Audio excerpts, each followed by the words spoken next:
Halo, apa kabar? Kali ini kita bakal kupas tuntas soal salah satu organ paling keren di tubuh kita, otak dan sistem saraf. Anggap aja ini semacam buku panduan singkat, biar kita makin kenal sama mesin yang kita pakai setiap hari. Oke, kita langsung mulai dengan pertanyaan yang mungkin sering banget kepikiran apalagi pas lagi asyik scrolling sampai lupa waktu. Bener nggak sih, ponsel dan media sosial itu bisa merusak otak kita? Ini ketakutan yang umum banget zaman sekarang. Dan kita bakal cari tahu jawabannya. Tapi sebelum kita ngomongin masalah kayak sakit kepala atau istilah yang lagi ngetren brain rot, penting banget buat kita paham dulu dasarnya. Ibaratnya kita kenalan dulu sama mesinnya sebelum coba-coba benerin kan? Yuk kita intip sedikit apa sih yang ada di dalam tubuh kita. Cara paling gampang buat ngebayangin sistem saraf kita itu, kata dokter Amalini, ya kayak jaringan kabel super canggih. Otak itu jadi pusat komandonya, terus saraf-saraf itu kabelnya yang nyebar ke seluruh penjuru tubuh. Dan kerjanya cepat banget. Misalnya, pas tangan kita nggak sengaja kena panas, pesan itu dikirim ke otak, diolah, terus langsung dikirim balik buat narik tangan kita. Semuanya dalam sekejap mata. Nah, ini nih yang perlu kita waspadai. Kabel di tubuh kita ini kan dirancang buat awet ya, tapi penurunan fungsinya itu secara alami bisa mulai terjadi di sekitar usia 40 tahun. Masalahnya, gaya hidup modern kayak sering makan junk food, kurang tidur, atau merokok, itu bisa bikin proses penuaan sistem saraf kita jadi lebih cepat dari yang seharusnya. Sekarang kita bahas dua keluhan yang paling sering dialami dan sering banget bikin orang bingung. Sakit kepala dan vertigo. Banyak yang ngira ini sama, padahal dua hal ini adalah masalah yang beda banget. Oke, jadi biar nggak ketuker lagi, kuncinya simpel banget. Migrain itu soal rasa sakit. Rasanya kayak nyut-nyutan, berdenyut, atau kayak ditusuk. Nah, kalau vertigo, itu soal keseimbangan. Rasanya kayak dunia di sekitar kita muter, atau kita ngerasa goyang kayak lagi di kapal. Penyebab dan cara nanganinya juga jelas beda. Nah, buat Anda yang sering kena migrain, coba deh perhatiin daftar ini. Ini beberapa pemicu yang paling umum loh. Makanan kayak keju dan coklat. Terus juga kondisi kayak dehidrasi atau sekedar kurang tidur, itu semua bisa jadi biang keladinya. Jadi, langkah pertama yang bisa kita lakuin adalah coba kenali dan hindari pemicu-pemicu ini. Oke, kita balik lagi ke pertanyaan di awal tadi soal brain rot.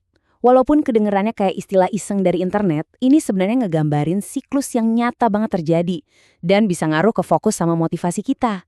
Penyebabnya? Ya kebiasaan kita sehari-hari. Begini siklusnya. Waktu kita nonton konten-konten pendek yang serba cepat, otak kita itu dibanjiri sama dopamin, si hormon senang. Ini kayak ngasih otak kita junk food dopamin. Enak, instan, tapi nggak bergizi. Kalau keseringan, otak jadi kebal dan kita butuh stimulus yang lebih heboh lagi cuma buat ngerasain senang yang sama.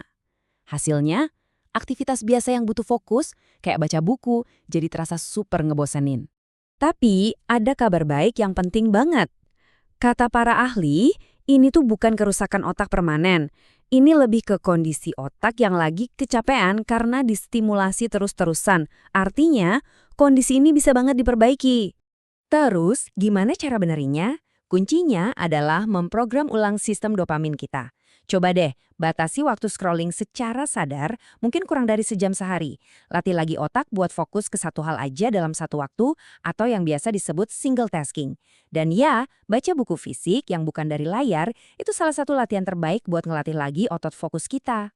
Oke, sekarang kita beralih ke topik yang sangat-sangat serius, di mana setiap detiknya itu benar-benar jadi penentu. Memahami info ini bisa jadi penyelamat hidup, entah itu buat diri kita sendiri atau orang di sekitar kita. Gampangnya, stroke itu adalah serangan tiba-tiba ke otak. Penyebabnya ada dua. Bisa karena pembuluh darah ke otak persumbat, atau malah pembuluh darah di otak pecah. Dua-duanya sama bahayanya, karena bikin aliran darah dan oksigen berhenti, yang akhirnya bikin sel-sel otak mulai mati. Kalau ada satu angka yang wajib banget Anda ingat dari semua pembahasan ini dia, 4,5 jam. Ini adalah periode emas atau golden period buat penanganan stroke. Kalau tindakan medis bisa dilakukan dalam rentang waktu ini, kesempatannya buat meminimalkan kerusakan otak itu jauh lebih besar. Dan ini tolong banget diperhatikan ya.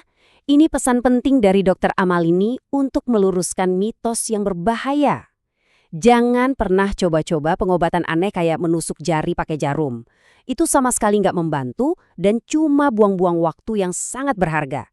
Tindakan yang benar cuma satu. Secepat mungkin bawa ke rumah sakit. Statistik ini nunjukin seberapa krusialnya kecepatan kita bertindak. Dengan penanganan yang super cepat dan tepat, ada peluang sekitar 30% untuk bisa pulih total, seolah nggak pernah terjadi apa-apa. Tapi setiap menit penundaan itu bisa mengubah angka ini secara drastis ke arah yang lebih buruk. Oke, setelah kita ngomongin berbagai macam masalah, yuk kita tutup dengan yang paling penting. Gimana cara mencegahnya? Ini adalah cara kita bisa ambil kendali dan jadi manajer yang baik buat kesehatan sistem saraf kita sendiri. Ini dia 8 pilar utamanya. Mungkin Anda udah sering banget dengar nasihat-nasihat ini, tapi sekarang Anda tahu kenapa ini semua penting banget.